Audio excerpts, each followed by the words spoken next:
अहम खबर शामिल करेंगे। नेशनल हाईवे पर कातिलों की अदम गिरफ्तारी पर एहतजाज के बायस गाड़ियों की लंबी कतारें लग गई हैं।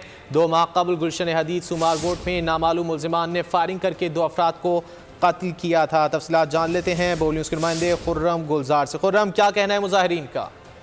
जी बिल्कुल, ये स्टील टाउन के इलाके गुलशन हदीद में सोमारगोटे, जहां 2 माह कबल जो एक स्टेट एजेंसी में फायरिंग करके 2 अफराद को कत्ल किया गया था। इन्वेस्टिगेशन पुलिस की जानिब से मुल्जिमान की गिरफ्तारी ना करने पर जो है वो लवाहिकीन है वो मुश्तइल हैं और इन्होंने नेशनल हाईवे पर धरना दे दिया। और उनका कहना है कि जो वाक़े में मुलविस मुल्जिमान हैं उनको गिरफ्तार किया जाए। वाक़ई की CCTV फुटेज भी मंजर यहाँ पे आई थी जिसमें मुल्जिमान के चेहरे वाज़ेह तौर पर देखे जा सकते थे।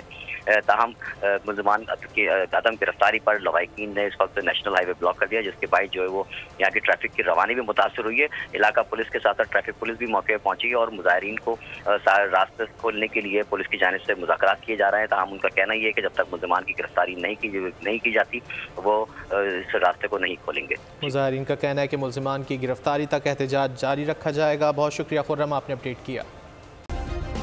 सब्सक्राइब करें और बेल दबाएं ताकि कोई खबर रह न जाए।